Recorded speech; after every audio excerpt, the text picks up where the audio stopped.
સ્વાગત છે મિત્રો તમારું બધાનું આપણા શહેરના પ્લેટફોર્મ ફોરેસ્ટવાલા યુટ્યુબ ચેનલના એક નવા વિડીયોમાં। તો આજે મિત્રો વાત કરવાની છે કે ગુજરાત પોલીસ ભરતી અપડેટ ફાઇનલી આજે આવી ગઈ છે। મિત્રો હસમુખ પટેલ દ્વારા છે તે ઓફિશિયલ ટ્વીટ કરી અને ઉમેદવારોને છે તે એક મહત્વપૂર્ણ અપડેટ આપવામાં આવેલી છે। આ જાણકારી આપણે એલઆરડી પરીક્ષા આપવા જતા તમામ ઉમેદવારો માટે ખૂબ જ મહત્વપૂર્ણ કહી શકાય। ગુજરાત પોલીસ ભરતીની તમામ માહિતી મેળવવા માટે ચેનલને સબસ્ક્રાઇબ કરો અને બેલ આઇકન છે તેને ઓન કરી લેજો, જેથી ભવિષ્યમાં આવનારી તમામ ભરતીની માહિતી છે જે તમને સરળતાથી મળી રહે। તો પરીક્ષાના એક જ દિવસ પહેલાં છે તે હસમુખ પટેલ દ્વારા છે તે તમામ ઉમેદવારોને મહત્વપૂર્ણ અપડેટ આપવામાં આવેલી છે। તો ફાઇનલી છે તે 15/6/2025 રવિવારના દિવસે એક્ઝામ યોજાવાની છે। તો શરૂ કરીએ આજના વિડીયો।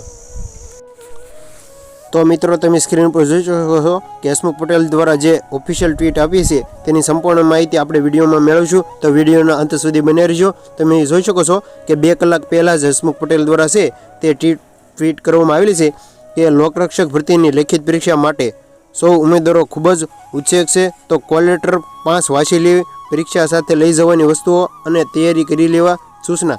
એટલે કે હસમુખ પટેલ દ્વારા છે જે તમામ ઉમેદવારો જે 15/6/2025ના દિવસે જે એક્ઝામ આપવા જવાના છે તો આપણે જે આગામી 7/6/2025 1 વાગ્યા પછી કોલ લેટર ડાઉનલોડ કરેલો છે તેની પાછળ જે મહત્વપૂર્ણ સૂચના આપવામાં આવેલી છે કે કોલ લેટર 5 વાંચી લે અને પરીક્ષા સાથે કઈ કઈ વસ્તુ લઈ જવી તેની સંપૂર્ણ માહિતી આપવામાં આવેલી છે।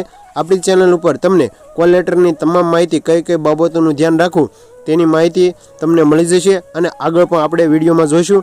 ત્યાર પછી ઉમેદવારો માટે રહેવા જમવાની જે સુવિધા છે તે કરવામાં આવેલી છે। તો જે આગળ આપણે વાત કરીએ તો કોલ લેટરમાં કઈ કઈ બાબતોનું ધ્યાન રાખવું, તો મિત્રો આપણે આગળ વાત કરીએ એમ કે હસમુખ પટેલ દ્વારા છે તે ઓફિશિયલ જે કોલ લેટર 5 વાંચી લેવો। તો શોર્ટમાં આપણે ફટાફટ છે તે કોલ લેટરની અગત્યની જે પાછળ આપેલી માહિતી છે તે જોઈશું કે કોન્સ્ટેબલનું પેપર આપવા જવાનો છો તો આટલું જરૂર યાદ રાખજો। એટલે કે જે પણ ઉમેદવારો 15/6/2025ના દિવસે જે એક્ઝામ આપવા જવાના છે તેવા મિત્રોને આ વિડીયો છે તે અવશ્ય શેર કરી દેજો। તમે જોઈ શકો છો કે પેપરનો સમય છે તે 9:30 થી 12:30 વાગ્યા સુધી છે। એટલે કે આપ સૌને ખ્યાલ હશે કે 9:30 થી 12:30 વાગ્યા સુધી છે જે તમામ ઉમેદવારો છે તે પરીક્ષા આપવાના છે। પેપર શરૂ થવાના 2 કલાક પહેલાં જ પરીક્ષા સ્થળે પહોંચવાનું રહેશે। જો 8 વાગ્યા પછી જશો તો પરીક્ષા નહીં આપવામાં આવશે। એટલે કે 8:30 પછી કોઈ પણ ઉમેદવારો જશે તો એક્ઝામમાં છે તે બેસવા દેવામાં આવશે નહીં। તમારી સાથે આધાર કાર્ડ, પાન કાર્ડ, ચૂંટણી કાર્ડ, ડ્રાઇવિંગ લાયસન્સ પૈકી કોઈ એક ડોક્યુમેન્ટ છે તે સાથે લઈ જવાનું છે। એટલે કે જે પણ ઉમેદવારો પરીક્ષા આપવા જવાના છે તેવા ઉમેદવારો સાથે આધાર કાર્ડ, પાન કાર્ડ, ચૂંટણી કાર્ડ, ડ્રાઇવિંગ લાયસન્સ પૈકી કોઈ એક ડોક્યુમેન્ટ છે તે સાથે લઈ જવાનું છે। જો ઉમેદવારો આધાર કાર્ડ અને કોલ લેટરમાં નામ સમાન ન હોય તો ધોરણ 10 અને 12ની માર્કશીટની ઝેરોક્ષ સાથે લઈ જવાની છે। એટલે કે આપણે જે ધોરણ 12ની માર્કશીટ ઉપર છે તે ફોર્મ ભરેલું છે અને જો કોઈ ઉમેદવારોને આધાર કાર્ડ અને કોલ લેટરમાં નામ ફેરફાર હોય તો સાથે ધોરણ 10 અથવા 12ની માર્કશીટની ઝેરોક્ષ છે તે લઈ જવા કહેલું છે। બાયોમેટ્રિક વેરિફિકેશન કરવાનું હોવાથી આંગળી ઉપર મહેંદી કે અન્ય કોઈ પણ દ્રવ્ય લગાવવું નહીં। એટલે કે ઉમેદવારોને છે તે ખાસ સૂચના આપવામાં આવેલી છે કે ઉમેદવારોએ કોઈ પણ પ્રકારનું છે તે દ્રવ્ય આંગળી ઉપર લગાવવું નહીં।